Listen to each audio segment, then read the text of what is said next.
नमस्कार, मैं अर्चना तिवारी आप सभी लोगों का स्वागत करती हूं द राजधर्म पर।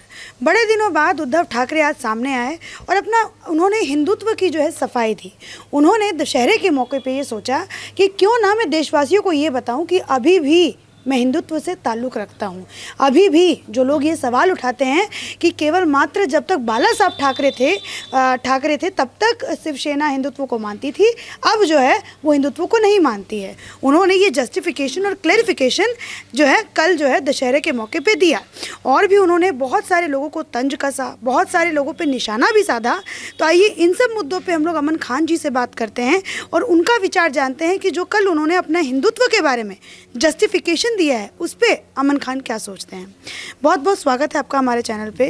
पहले तो एक बात बताइए, कोई मुख्यमंत्री किसी प्रदेश का मंच पे आके ये कहता है कि वी आर क्लीन, इससे आप क्या समझते हैं? देखिए, इससे हम ये समझते हैं कि कहीं ना कहीं आप क्लीन नहीं हैं, क्योंकि जब आपको जस्टिफिकेशन देनी पड़ती है अपने कैरेक्टर के प्रति, अपनी सरकार के प्रति, जब आप ये बताते हैं कि हम क्लीन हैं, तो इसका मतलब कहीं ना कहीं आपके दिल में चोर है और आपको ये ऐसा लग रहा है कि जनता को आपको सफाई देने की नौबत आ रही है। क्योंकि हम तो आपसे पूछ ही नहीं रहे आप क्लीन है या नहीं है।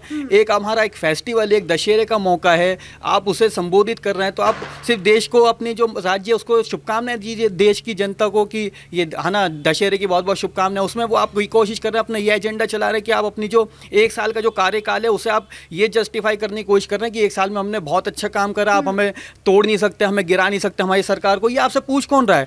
और एक चीज़ और है, सबसे बड़ी बात आप देखें कि ये त्यौहार के मौके पे आपको ये जस्टिफिकेशन देने की नौबत क्यों आई? आप कल का दिन रहने देते, उसके बाद दोबारा से एक प्रेस कॉन्फ्रेंस करते, अपने कार्यालय से कोई एक अपनी वीडियो जारी करते, उसमें आप ये सब सफाई दे देते।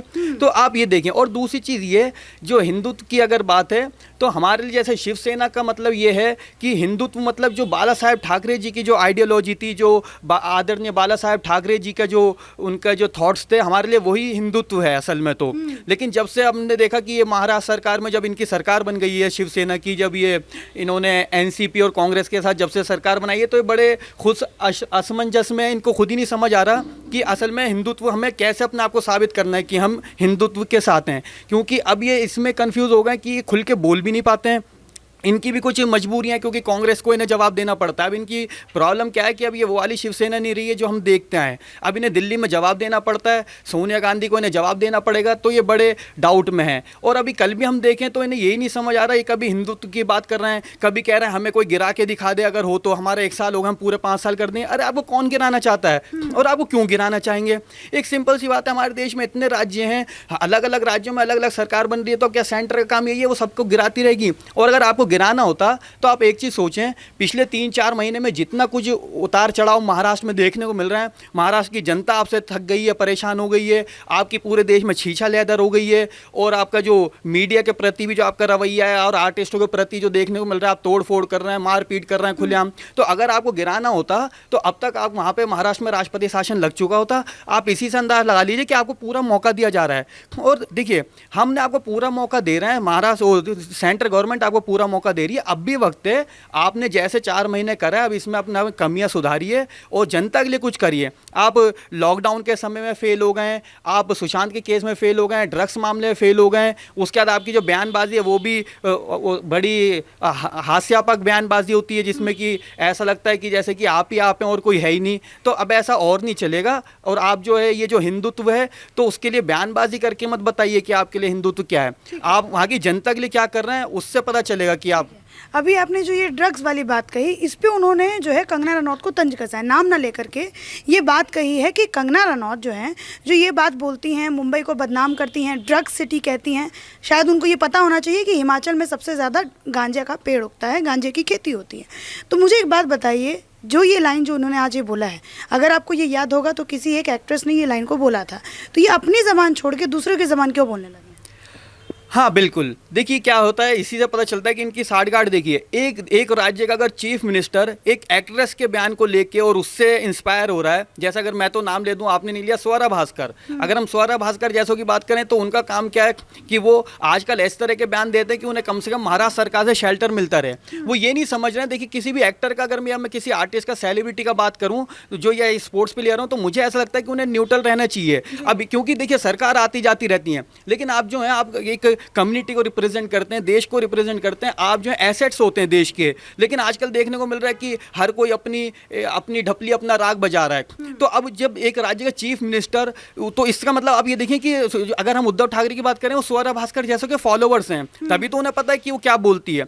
और रही बात खेती की, तो देखिए जब हम अगर ये बोलते हैं कि महाराष्ट्र में या मुंबई में ये पीओके बन चुका है, अगर है ना पाकिस्तान ऑक्यूपाइड कश्मीर बन गया है या इस तरह का हो गया, तो इसका मतलब ये नहीं होता कि हम कोई मुंबई महाराष्ट्र को बदनाम कर रहे हैं। ये माहौल की बात होती है। इसका मतलब जो कंगना रनौत की बात थी, उनका मतलब ये था कि अब मुंबई में इस तरह का माहौल बन गया है, हमारे दिलों में डर बैठ गया है। क्योंकि जब इस तरह की बयानबाजी आती है, हम देख रहे हैं संजय राउत कह रहे हैं मुंबई में आके दिखाओ, और मुंबई में रह के मगर पानी में रह के मगरमच्छ से बैर नहीं किया जा सकता। और ऐसा आप कर भी देते हो, आप ऑफिस तोड़ देते हो, ये किसी को सड़क पे मार रहे हो, नेवी एक्स नेवी ऑफिसर को मार रहे हो 60 साल के, किसी को गंजा कर रहे हो। तो इसमें क्या होता है कि ये माहौल की बात हो रही है। जैसे अगर हम कश्मीर में कभी जाते हैं या पीओके में अगर हम जाएंगे, तो हमारे दिल में एक डर रहेगा कहीं कहीं से गोली न चल जाए, कहीं से कोई हमें उठा के ना ले जाए।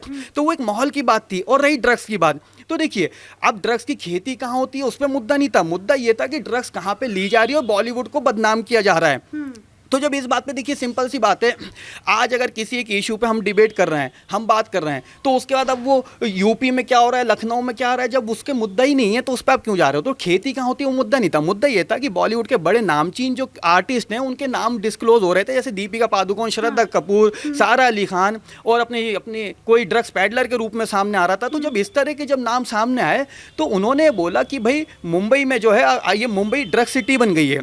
और उसके बाद भी ड्रग्स सिटी बोलने की नौबत क्यों आई, इसलिए नौबत आई क्योंकि जब उससे आप लोग आप सपोर्ट करते हैं। जब संजय राउत आके बोलते हैं कि ड्रग्स तो आम है, नशा तो आम है, सब करते हैं, जब आप इस तरह की बयानबाजी देते हो, तो सामने ये नौबत आ जाती कहने की कि भाई इसका मतलब मुंबई क्या ड्रग्स सिटी बन गई है। अगर आप जब से निकल के आते आप ये बोलते भाई कि अगर मुंबई में, वैसे तो हमें लगता है कि मुंबई में ड्रग्स नहीं ली जाती, लेकिन अगर बॉलीवुड में ड्रग्स ली जाती है और वो इस तरह का माहौल है, तो हम इसकी इन्वेस्टिगेशन करेंगे, कार्रवाई करेंगे, जो भी इसके दोषी हैं। तो फिर वो कंगना रनौत या आप और हम कोई जरूरत ही नहीं पड़ती कहने की। जब आप उसे शेल्टर करने की कोशिश करते हो, तब इस तरह की बयानबाजी देखने को मिलती है। आपने एक बहुत अच्छा पॉइंट अभी इस समय बोला। इससे अब एक जो उद्धव ठाकरे ने फ्री वैक्सीन, कोरोना का जो फ्री वैक्सीन है, उस पे उन्होंने जो है बिहार सरकार पे भी तंज कसा। जैसा कंगना ने कहा था पीओके, महाराष्ट्र को पीओके से कंपेयर किया था, तब तो संजय राउत पूरा शिवसेना आग बबूला हो गई थी। ठीक है, उनको धमकी भी जाने लगी थी। लेकिन अब खुद वहाँ के चीफ मिनिस्टर ने जब ये बात कही है कि क्या पूरा देश बांग्लादेश और क्या नाम पाकिस्तान है, तब क्या उनके ऊपर केंद्र सरकार को आग बबूला नहीं होना चाहिए?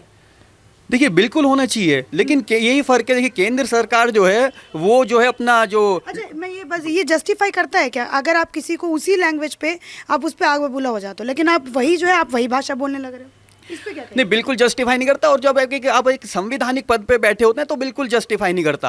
अब देखिए क्या होता है, एक आम जनता जो है वो क्या लैंग्वेज यूज़ कर रही है या कोई एक्टर क्या लैंग्वेज यूज़ कर रहा है, लेकिन आप जो है आपने संविधान की शपथ लेके, एक चीफ मिनिस्टर पद की आपने शपथ ली एक राज्य की, तो ये कहीं से जस्टिफाई नहीं करता। पहली चीज़ ये। दूसरी चीज़ ये, अब ये बोल रहे हैं कि जब भाई उसे ये बिहार के लिए क्यों फ्री वैक्सीन है, ऐसा कुछ नहीं है। जो हमारी सेंटर ने साफ बोला है कि जब ये वैक्सीन आएगी पूरे देश में सबको जहाँ तक ज़रूरत है दी जाएगी। लेकिन क्या होता है, एक सिंपल सी बात मैं आपको बताता हूँ अर्चना जी, एक घर में अगर किसी के 4 बच्चे होते हैं, आप समझिए, लेकिन अगर किसी का जन्मदिन आना होता है तो या कोई एग्जाम होता है, तो माँ बाप बोलते हैं भाई अगर तू एग्जाम में पास कर जाएगा मैं तुझे साइकिल लेके दूंगा, लैपटॉप लेके दूंगा। तो क्या जो बाकी बच्चे हैं वो क्या दूसरे राज्य, वो दूसरी कंट्री क्या है, बांग्लादेश से हैं क्या, अफगान, ऐसा नहीं होता। ये सिर्फ ये होता है अब जब किसी राज्य में जब इलेक्शन होते हैं तो एक हमारे सालों से देखा गया कि उसका एक अपना एक हमें बताना पड़ता है कि भाई इस राज्य के लिए हमारे के पॉलिसीज क्या हैं, हम आगे अगर जीतेंगे तो हम क्या करेंगे। अब कभी भी ऐसा नहीं होता कि आप पूरा इलेक्शन लड़ लें और आप बताएं नहीं जनता को कि हम आपके लिए क्या करेंगे। तो जब एक बजट बनता है तो ये बताया जाता है भाई हम इस राज्य पे इतने 1000 करोड़ या इतने लाख करोड़ खर्च करेंगे, और वो कहाँ करेंगे, इतना बजट हमारा एजुकेशन का रहेगा, इतना बजट हमारा इस चीज़ का रहेगा।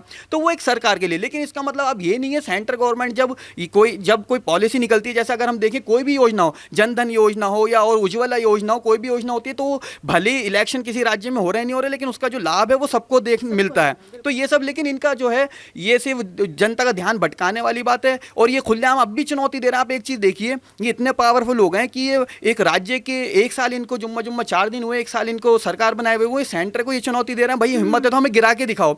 अरे भाई ये तो वही बात हो गई जैसे कंगना ने आपको बोला था भाई मेरा घर तोड़ के दिखाओ, मेरा ये करके रोक के दिखाओ। तो आप में और सामने में कोई फर्क नहीं है, और कम से कम आप अपनी पद की गरिमा बनाए रखें। और हमें भी आपसे उम्मीद है, देखिए जब कोई ब्यूरोक्रेट जब आके कैमरे पे खड़ा होता है या कोई मिनिस्टर आके खड़ा होता है, तो जनता की जो एक्सपेक्टेशन है उससे बहुत अलग रहती हैं। वो ये रहती है कि भाई आप कोई ऐसी बात बोलेंगे जिससे कि जनता को को लाभ मिलेगा, कोई फ़ायदा मिलेगा या कोई जनता के हित की बात करेंगे। आप बात कर रहे हैं वो अफगानिस्तान की, पाकिस्तान की, इस तरह की बयानबाजी दे रहे हैं, बांग्लादेश की, फिर आप बोल रहे हैं भी कंगना ने आपको मुंबई को बदनाम कर दिया। तो आप में और उनमें कोई फ़र्क नहीं है, जबकि फ़र्क होना चाहिए। फ़र्क होना चाहिए। चलिए ठीक है। अब एक और मैं आपसे अगर सवाल पूछूं, इन्होंने ये हिंदुत्व का इन्होंने जो है जस्टिफिकेशन पूरा जो है आकर के मंच के माध्यम से दिया। क्या एक हिंदुत्व को मानने वाला व्यक्ति गौमूत्र का और जो गोबर है उसका अपमान कर सकता है, जिस तरीके से संजय राउत ने और क्या कहते हैं उद्धव ठाकरे ने कल किया है? नहीं, बिल्कुल नहीं कर सकता। और ये देखिए क्या होता है अभी, जैसे अगर हम जैसे पालघर में भी देखने को मिला, अगर एक तरफ ये हिंदुत्व की बात कर रहे हैं, ये जाहिर सी बात है, अगर हमारे आदरणीय बाला साहब ठाकरे जी आज होते तो जैसे पालघर में होने के बाद भी देखिए जो हादसा हो गया वो हो गया, हादसा हम नहीं रोक सकते, लेकिन उसके बाद हमें देखना पड़ता है कि उस पर जो एक्शन लिया गया सरकार की तरफ से और जो हमारी जो पुलिस डिपार्टमेंट है वो किस लेवल का लिया गया। तो बिल्कुल ही उसमें ज़ीरो हमारा देखने को मिला इनके जो एक्शन प्लान थे, और जिन्होंने आवाज़ उठाई उन पर एक्शन लिया गया। तो पहली चीज़ ये। अब सिंपल सी बात ये है, अगर कोई हिंदू तो छोड़िए, अगर मैं मुस्लिम होके भी अगर मैं जैसे कि समाज में रहता हूँ, सब लोगों के साथ रहता हूँ, तो मैं भी चाहकर भी इस तरह का बयान नहीं दे सकता या कोई किसी की भावनाओं के हर्ट नहीं कर सकता। इसलिए नहीं कर सकता क्योंकि देखिए हमारे देश की संस्कृति यही है, हमारा जो देश है वो ऋषि मुनियों का देश है। तो उसके बाद अगर हम इस तरह की, एक तरफ हम हिंदुत्व की बात कर रहे हैं और उसके बाद हम हमारी जो पार्टी है उसका नाम है शिवसेना। जब आपकी पार्टी का नाम शिवसेना है, जब आपका जो एक आइडियोलॉजी है, जो थॉट्स हैं, वो हमें शुरू से जब से हम पैदा हुए, जब से हमें पता है कि हिंदुत्व है ना, इसमें कोई छुपी हुई बात नहीं है। तो उसके बाद आप साधुओं के साथ नहीं है, अपमान कर रहे हैं, गोबर का अपमान करेंगे, गौमूत्र का अपमान करेंगे, फिर आप कहेंगे भाई हमें कोई हिंदुत्व ना सिखाए। कि बात सिखाने ना सिखाने की नहीं होती, सिंपल सी बात है भाई। अब आप कोई चीज़ गलत बोल रहे हैं, जनता को अगर पसंद नहीं आ रही तो आप भी तो आवाज़ उठा रहे हैं। अभी एक बात बताइए, अगर बीजेपी ने बिहार में जाके बोला कि भाई हम यहाँ पे फ्री वैक्सीन देंगे अगर हम जीत गए तो आप उसके खिलाफ बोल रहे हैं ना, अगर आपको उसमें कुछ गलत लगा तो भाई देखिए डेमोक्रेसी है, लोकतांत्रिक देश है हमारा। जब भी हमें आपकी या किसी कोई बात गलत लगेगी हम उस पर आवाज़ उठाएंगे, और शुरू से आवाज़ उठती आई है, बड़े बड़े आंदोलन भी हुए हमारे देश में। तो इसे आप अपने आप को दूध का धुला ना माने। और जैसे आप कह रहे हैं, अब संजय राउत ने एक बयान दिया है, बड़ा हंसने वाली बात है, वो बोल रहे हैं कि हम तो 25 साल तक रहेंगे, आप हमें कोई गिरा के दिखा दे 1 साल में 25 साल तक रहेंगे, और बल्कि हम दिल्ली तक पहुंच जाएंगे। यानी ये सेंट्रल गवर्नमेंट बनाने के सपने देख रहे हो। किसके भरोसे देख रहे हैं? कांग्रेस के और एनसीपी के भरोसे। अब एक बात बताइए, जो कांग्रेस, जो राहुल गांधी अपनी सीट अमेठी की अपनी सीट नहीं बचा पाए, उन्हें दूसरी जगह से इलेक्शन लड़के अपना सीट बचानी पड़ी और अपना राष्ट्रीय अध्यक्ष पद उन्हें खुद ही छोड़ना पड़ गया। इसका मतलब देखिए कब होता है ऐसा, जब आपको इतनी खुद ही शर्मिंदगी महसूस हो गई, आपको ये समझ आ गया, राहुल गांधी को ये समझ आ गया कि अब मेरे बस की सरकार चलाना नहीं है, पार्टी चलाना नहीं है, तो उन्होंने खुद ही अपना पद त्याग दिया। तो अब आप एक सिंपल सी बात देखें, अगर कोई पार्टी में, राजनीति में जाना चाहता है, वो छोटा सा भी पद उसे मिल जाता है, उतना खुश होता है और वो कोशिश करता है कि मैं इसमें अच्छा कार्य करूं। और हम देखिए भारतीय जनता पार्टी की अगर हम बात करें, हमारे अमित शाह जी मंडल अध्यक्ष से उन्होंने अपना कार्यकाल शुरू करता, बाद में राष्ट्रीय अध्यक्ष बन गए। तो ये अचीवमेंट होती हैं, जब आप कोई पार्टी के लिए, संगठन के लिए या अपने देश के लिए कोई अच्छा काम करते हैं, आपको अचीवमेंट मिलती हैं। लेकिन वहीं अगर आप किसी पार्टी के राष्ट्रीय अध्यक्ष हैं और आपको अपना पद खुद छोड़ना पड़ रहा हो, पूरी पार्टी आपके हाथ पैर जोड़ रही, राहुल जी हम आपको राष्ट्रीय अध्यक्ष देखना चाहते हैं, आप हमारे युवा नेता हैं, आप हमारे 50 साल के युवा नेता हैं, लेकिन आप खुद ही पार्टी छोड़ दे रहे हैं। इसका मतलब आपको पता है कि मेरे बस की पार्टी चलाना नहीं है। क्योंकि अगर मान लीजिए एग्जांपल मैं आपको दूं, मान लो अगर मेरे सामने रोल्स रॉयस रख दी जाए, अगर मुझे पता है मैं नहीं चला सकता, तभी मैं उस पर नहीं बैठूंगा। क्योंकि अगर मुझे पता है मैं चला लूंगा तो मैं तो बैठ के चला ही लूंगा। यानी आपको ये समझ आ गई थी उतने अपने समय में कि मेरे बस की पार्टी चलाना नहीं है। तो आप उनके भरोसे अपने संजय राउत बोल रहे हैं कि हम दिल्ली तक भी पहुंच जाएंगे। हाँ, आप दिल्ली पहुंच सकते हैं, आप दिल्ली आइए, यहाँ पे रहिए, घूमिए फिरिए। यहाँ पे मुंबई महाराष्ट्र की तरह किसी घर नहीं तोड़े जाते, किसी को गंजा नहीं किया जाता सरेआम।